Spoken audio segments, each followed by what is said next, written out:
Welcome to Bible Essentials. My name is Sarah Ruff. I have been awake since 3 a.m., like out of bed, awake since 3. It has rained, it has thundered, it has hailed. I have been videoing since 9:30 and it is 11:42.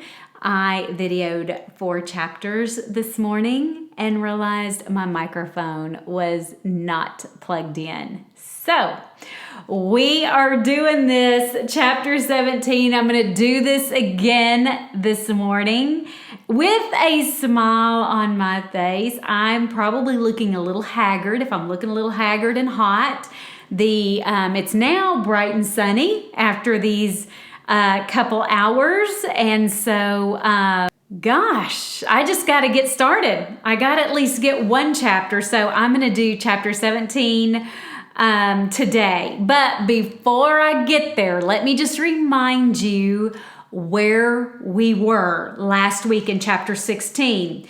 The Pharisees and the Sadducees had asked Jesus to show them a sign as to who he was. And Jesus said, no, I'm not going to give you a sign, only that of Jonah. And we know that sign was that he was in the belly of the fish 3 days and 3 nights, and Jesus is going to be in the heart of the earth 3 days and 3 nights. So then chapter 16 ends with verse 28 saying, truly I say to you, there are some of those who are standing here who will not taste death until they see the Son of Man coming in his kingdom. Don't miss that context. Some of you standing here aren't going to die before you see Jesus coming into his kingdom. Well, what does that look like? We're going to read it today in chapter 17, verse 1. It says, 6 days later, Jesus took with him Peter, James, and John, his brother, and led them up on a high mountain. So Jesus only took Peter, James, and John. Why these 3? I don't know, but they are privy to what Jesus is getting ready to show them. And he was transfigured before them. Well, how was he transfigured? What does that mean? He tells us, and his face shone like the sun, and his garments became as white as light. And behold, Moses and Elijah appeared to them, talking with him. And Peter said to Jesus, Lord, is it good for us to be here? If you wish, I will make these 3 tabernacles here, one for you and one for Moses and one for Elijah. While he was still speaking, a bright cloud overshadowed them, and behold, a voice out of the cloud said, this is my beloved Son, with whom I am well pleased. Listen to him. Then when the disciples heard this, they fell face down on the ground and were terrified. And Jesus came to them and touched them and said, get up and do not be afraid. And lifting up their eyes, they saw no one except Jesus alone. As they were coming down from the mountain, Jesus commanded them, saying, tell the vision to no one. So these 3 disciples could not tell the other disciples, tell no one until the Son of Man has been risen from the dead. And his disciples asked him, why then do the scribes say that Elijah must come first? Because of course, Jesus was there and John the Baptist had come first. So listen to his answer. And he answered and said, Elijah is coming and will restore all things. But I say to you that Elijah has already come, and they did not recognize him, but did to him whatever they wished. And so also the Son of Man is going to suffer in their hands. John the Baptist was beheaded, and Jesus said, and the Son of Man is going to suffer in their hands as well. Then the disciples understood that he had spoken to them about John the Baptist. Let me say just a few words about this. If you read the same story in Luke 9:28 through 36 and in Mark 9:2-8, you only glean 2 things from that Matthew doesn't record.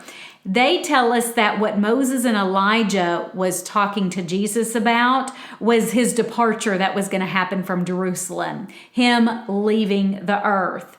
And then they also tell us that when Peter says, let us make tabernacles for you, one for Jesus, one for Elijah, and one for Moses, it says he said this because he was terrified. He didn't know what to say. He didn't know what he was saying. He just said it. So anyway, I thought that was kind of interesting. All right, so let's think about this. Jesus had told his disciples, some of you aren't going to die until you see the Son of Man coming in his kingdom. Well, how is he going to come in his kingdom? Well, he's going to come bright and shining, which I love. And Moses and Elijah are going to be there. I don't think we can doubt that in Revelation chapter 11, I don't think we can doubt that this is Moses and Elijah, the two prophets that are prophesying on the earth right before Jesus comes. I think we have to know. It doesn't tell us in Revelation 11, but it does say these have the power to shut up the sky so that rain will not fall during the days of their prophesying. This is something Elijah did. And they have power over the waters to turn them to blood, which is something Moses did, and to strike the earth with every plague as often as they desire. So I don't know if you've been in Revelation lately. I've done Revelation studies, so go back and look at this. But these two witnesses, I believe, absolutely have to be Moses and Elijah. Moving on then.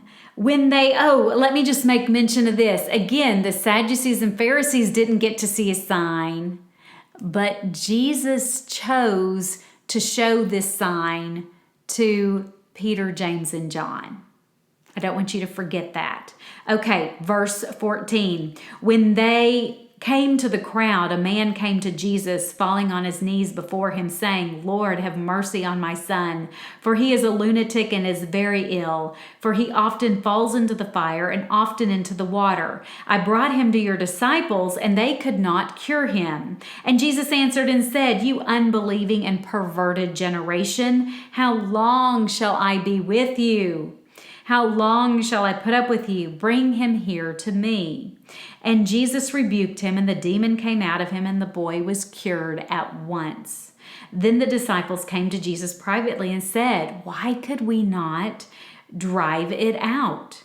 Listen to what Jesus said. And he said to them, Because of the littleness of your faith.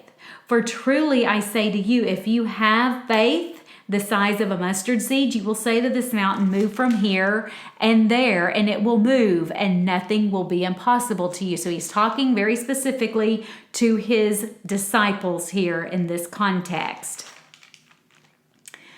But this kind, listen to what he says, but this kind does not go out except by prayer and fasting.